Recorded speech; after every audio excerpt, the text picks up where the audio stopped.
Hello students of second year girls. आज के topic में हम बात करेंगे बच्चों में कल्पना के विकास को बढ़ाने के लिए कौन कौन से ऐसे सहायक तत्व होते हैं जो योगदान देते हैं। इससे पहले वीडियो लेक्चर में हमने बात की थी कल्पना के विकास के बारे में कि कल्पना what is the meaning of imagination, कल्पना का क्या अर्थ होता है और किस तरह से बालकों में इनका विकास होता है। तो इसी टॉपिक को कंटिन्यू करते हुए आज के वीडियो लेक्चर में कल्पना के विकास में जो योगदान देते हैं तत्व वो कौन कौन से हैं। देखिए, पहले थोड़ा रिवीजन करते हैं कि कल्पना का क्या अर्थ होता है। कल्पना का अर्थ बच्चों एक तरह से मानसिक प्रक्रिया से लिया जाता है कि कल्पना एक मानसिक प्रक्रिया मानी जाती है और इसका विकास जो होता है वो 2 वर्ष की अवस्था के बाद ही बालकों में प्रारंभ होता है। यानी कि 2 वर्ष की अवस्था तक बालकों की जो कल्पना का विकास होता है वो बहुत ही मंद गति से होता है, लेकिन 2 वर्ष की अवस्था के बाद जो है कल्पना का विकास जो है वो तीव्र गति से होने लगता है। एक तरह से कहा जाए तो कल्पना एक मानसिक प्रक्रिया मानी जाती है और इस मानसिक प्रक्रिया के अंतर्गत बालक जो है बहुत सी जैसे अपनी सृजनात्मकता का विकास करता है, बहुत से ऐसे कार्य करने की जो उसकी प्रक्रिया होती है, उसके जो है सोचने समझने की क्षमता, उसका बौद्धिक विकास, उसका मानसिक विकास उस तरह से उसका प्रारंभ हो जाता है।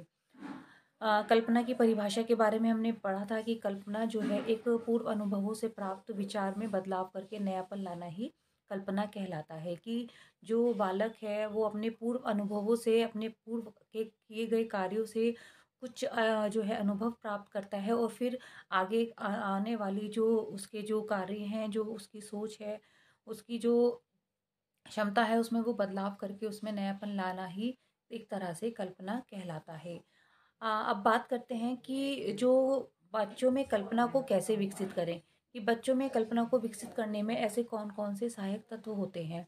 देखिए, सबसे पहले तो हम बात करते हैं भाषा, लैंग्वेज। हमने पहले भी वीडियो लेक्चर में ये पढ़ा था कि जब जैसे जैसे बालक का भाषा विकास प्रारंभ होता है वैसे वैसे बच्चों में कल्पना का विकास भी प्रारंभ हो जाता है। यानी कि कल्पना को विकसित करने के लिए, कल्पना एक मानसिक प्रक्रिया है, उसको बढ़ाने के लिए, उसके विकास के लिए जो है भाषा का महत्वपूर्ण योगदान होता है। जब तक बालक का भाषा विकास विकसित नहीं होगा, उसको अक्षरों का, शब्दों का, वाक्यों का ज्ञान नहीं होगा, तब तक उसमें कल्पना की क्षमता का विकास भी नहीं हो सकता है। तो भाषा का ज्ञान होने पर बालक लोगों की भावनाओं को समझना प्रारंभ कर देता है, जिससे उसके दिमाग में आने वाले प्रश्नों का उत्तर भी उसको मिलने लगता है और बालक में के भाषा ज्ञान बढ़ने के साथ साथ कल्पना का विकास की क्षमता भी उसमें बढ़ने लगती है। इसलिए बच्चों में शब्द ज्ञान बढ़ाना चाहिए, आसपास की वस्तु के नाम भी उसको बताने चाहिए और लगभग 5 से 6 वर्ष की अवस्था के बच्चे कल्पना के आधार पर दूसरों की नकल करना भी प्रारंभ कर देते हैं। तो जो ये कल्पना का विकास है काफ़ी हद तक भाषा के विकास पर निर्भर होता है। जैसे जैसे बच्चों को शब्दों का ज्ञान होगा, अक्षरों का ज्ञान होगा, वो वाक्य बनाना प्रारंभ करता है, वैसे वैसे वो अपने आसपास की जो कॉन्सेप्ट्स हैं उनको समझता है, उनकी बातों को अपने साथ, अपने जो रहने वाले उसके परिवार के सदस्य हैं, उसके स्कूल में जो उसके साथी समूह हैं, उसके जो निरीक्षक हैं, शिक्षिकाएं हैं, वो उनकी जो बात है, जो उनसे उसका कम्युनिकेशन होता है वो समझना प्रारंभ करता है और वैसे वैसे फिर उसके आधार पर वो कल्पना भी करना प्रारंभ कर देता है। जब बच्चे टीवी पर कुछ देखते हैं तो उसे वह सत्य मानते हैं और उससे किरदार की को ही जीने की कल्पना करते हैं। जैसे कि बच्चे ही मैन देखते हैं, सुपरमैन देखते हैं या क्रिश जो मूवी देखते हैं, उसमें वो बच्चा सोचता है कि मैं भी इसी तरह से बनूंगा। और कुछ बच्चे जो है गाना सीखते हैं, अपनी रुचि, कल्पना और सूझबूझ के आधार पर यह निर्णय लेते हैं। तो भाषा की अगर बात करें बच्चों, तो भाषा काफ़ी हद तक जो है बच्चों में कल्पना के विकास को बढ़ाती है। अगर किसी बच्चे का बाल्यावस्था के दौरान भाषा विकास अच्छा नहीं हो पाता है, उसको जो है एक तरह से कहा जाए परिवार के लोगों द्वारा, परिवार के सदस्यों द्वारा या उसके माता पिता द्वारा अगर उसको अच्छी गाइडेंस नहीं मिलती है।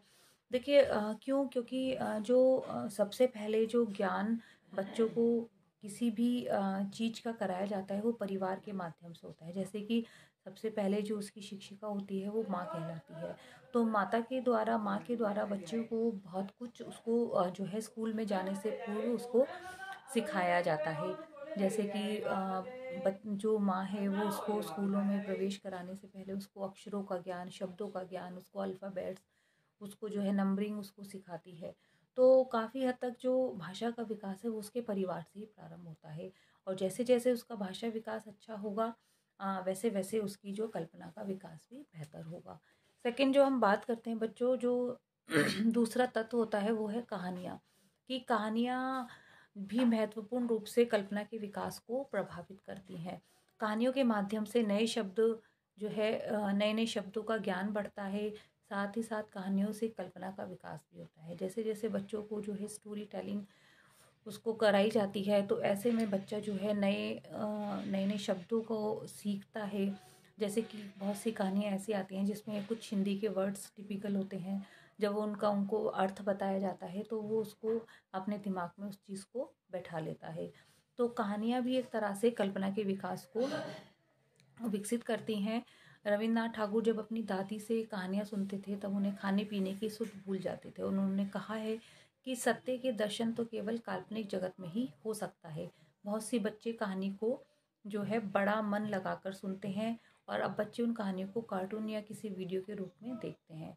दुःख है, सुख है, साहस, वीरता, सफलता, असफलता, हास्य, जादूगर, राक्षस, राजा-रानी की जो ये परियों की कहानियाँ बच्चों की कल्पना शक्ति के विकास में सहायक होती हैं। यानी कि बच्चों, इस तरह से कहा जाए कि जब बच्चों को कहानियाँ सुनाई जाती हैं तो उसमें जो वो किरदार होता है वो इमेजिनेशन करता है। अगर मान लो बच्चों को परियों की कहानी सुनाई जाती है तो वो सोचती है कि मैं ही ये परी हूँ जिसकी कहानी मैंने सुनी थी, या जादूगर की अगर वो कहानी सुनते हैं तो वो उसमें अपने को रखकर वो इमेजिनेशन करते हैं, कल्पना करते हैं। तो कहानी भी काफ़ी हद तक बच्चों में इमेजिनेशन डेवलप करती है, कल्पना का विकास करती है। ठीक है? तो एक तरह से अगर हम कहानी की बात करें तो कहानी भी बच्चों के अंदर जो है कल्पना के विकास को बढ़ाती है। अभिनय या कार्य भूमिका, ड्रामा और रोल प्लेइंग। देखिए बच्चों, जब नर्सरी स्कूल एजुकेशन में बच्चा जाता है तो उसको वहाँ पर जो है का अभिनय और कार्य भूमिका, उसको रोल प्ले के लिए उसको वहाँ पर अपॉर्चुनिटीज़ मिलती हैं। उसको जो है बहुत से ऐसे जो नाटक होते हैं उनमें अभिनय करने का उसको मौका दिया जाता है। बालकों में कल्पना को के विकास को अभिनय भी महत्वपूर्ण ढंग से प्रभावित करता है। अभिनय के पात्र से बालक जो है वो साहस, वीरता, नैतिकता, हास्य आदि सीखकर पात्रों के समान अपने जीवन को वो उसमें ढालता है। जैसे कि कोई अभिनय है, कोई मूवी है, अगर वो उसमें कोई ऐसा जो है हीरो देखता है जो बहुत ही ज़्यादा साहसी है, वीर है, ठीक है, और वो नैतिक भी है, तो ऐसे में बच्चा जो है वो इमेजिनेशन करता है कि मैं भी इसी की तरह जो है वो बनूँगा। इससे बालक अनुभव और कल्पना शक्ति बढ़ती है। अभिनय को प्रत्यक्ष देखकर भी बालक की कल्पना शक्ति बढ़ती है। दूसरे अभिनय करके बालक स्वयं अनेक नए अनुभव भी करना सीखता है। बालक जैसे गुड्डे गुड़िया, चोर है, सिपाही और डॉक्टर मरीज जैसे खेल खेलते हैं, तब इनमें जो उनकी कार्य भूमिकाएं होती हैं उनके कारण जो है उनके करने से बालकों की कल्पना शक्ति का विकास होता है। तो अभिनय और कार्य भूमिका भी एक तरह से बालकों में कल्पना विकास को जो है महत्वपूर्ण ढंग से प्रभावित करती है। कविताओं की अगर बात करें बच्चों गर्ल्स, तो कविताएं भी जो हैं, पोइट्रीज भी जो हैं, बच्चों में कल्पना के विकास को विकसित करती हैं। बालकों को सुनाई जाने वाली ज़्यादातर कविताएं कल्पना पर आधारित होती हैं। बच्चे कविताओं को सुनना पसंद करते हैं, इसलिए कविताएं बच्चों को आसानी से याद हो जाती हैं। कविताओं में बालक चाँद से बात करता है और बच्चों को खुश करने के लिए चाँद विभिन्न प्रकार का कार्य करता है। इससे बालक की कल्पना का विकास होता है। जैसे बच्चों को अलग-अलग तरह की जो अगर हम कविताएँ सुनाते हैं तो बच्चा क्या होता है कि बच्चा उनको आसानी से, एक तो एक्शन अगर हम उसको करके बताते हैं तो उससे उसको वो जल्दी भी याद हो जाती हैं, और बालक जो है वो उन कविताओं में जो बातें होती हैं उनके बारे में वो सोचता है, वो कल्पना करता है। साहित्य और चित्रकारी, अगर बालकों में कल्पना को साहित्य और चित्रकारी भी प्रभावित करती हैं। जैसे कि एक राइटर है, एक लेखक है, अपनी भावनाओं को सुंदर तरीके से उसको प्रस्तुत करता है जो पाठकों को पसंद भी आता है, और उसी प्रकार बालक भी अपनी भावनाओं को बड़ी ही मनोहारी रूप से प्रस्तुत करता है, जिसे सुनकर मन प्रसन्न हो जाता है और भावनाओं की अभिव्यक्ति भी स्मरण शक्ति और कल्पना शक्ति की महत्वपूर्ण भूमिका इसमें होती है। बालक जब एक चित्र को देखकर उसी तरह का चित्र बनाने का प्रयास करता है तो उसके मन में हजारों कल्पनाएं भी आती हैं, जिसका अंदाज़ा लगाना मुश्किल होता है। बालक शुरुआत से ही एक चित्र कई बार बनाता है और उसको मिटाता है, तो जब वो उसको बनाने की कोशिश करता है तो उससे क्या होता है कि वो जो है बालक अब उसका अंदाज़ा लगा लेता है कि बालक की कल्पना कितनी सुंदर होगी, जिसे वे कागज़ पर अंकित नहीं कर पा रहा है, कि जो उसके मस्तिष्क में जो कल्पना है वो उसको एक पेपर पर एक चित्र के माध्यम से उसको वो अपनी कल्पना को उस पर साकार रूप देना चाहता है।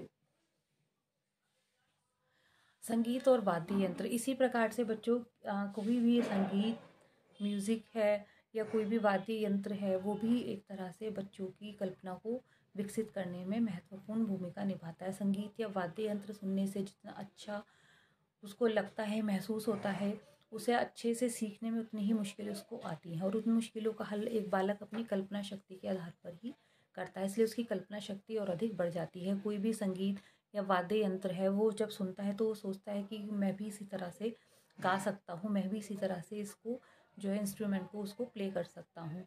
तो वो उसको जो है संगीत जो है, म्यूज़िक है या कोई भी वाद्य यंत्र है, वो उसको प्ले करने की कोशिश करता है, जिससे उसकी कल्पना शक्ति और अधिक बढ़ जाती है। जन माध्यम, सिनेमा है, टेलीविज़न है, मोबाइल, रेडियो जैसे माध्यम बालकों के लिए अनेक कार्यक्रम देते हैं, जिससे बच्चों को जो है अलग अलग तरह की जो है जानकारी प्राप्त होती है और जिससे बालक की कल्पना शक्ति भी विकसित होती है। या बच्चों के लिए विशेष रूप से बनाई गई कार्टून फिल्मों में कल्पना के विकास का अति महत्वपूर्ण योगदान वो देती है। तो कई तरह से मास मीडिया भी एक तरह से, जिससे कम्युनिकेशन बच्चों का होता है, नई चीज़ें बच्चों को पता चलती हैं, वो भी बच्चों में कल्पना शक्ति को विकसित करती हैं। और उत्पाद कल्पना दो प्रकार की होती हैं गर्ल्स, रचनात्मक और सृजनात्मक। इस वाले टॉपिक को गर्ल्स हम अगले वीडियो लेक्चर में पढ़ेंगे कि जो कल्पना होती हैं वो कितने टाइप्स की होती हैं। आज के वीडियो लेक्चर में हमने पढ़ा कि कल्पना को विकसित करने के लिए कौन कौन से महत्वपूर्ण तथ्य जो है वो महत्वपूर्ण होते हैं। इसी टॉपिक को कंटिन्यू करते हुए मिलते हैं गर्ल्स नेक्स्ट वीडियो में। Bye, thank you.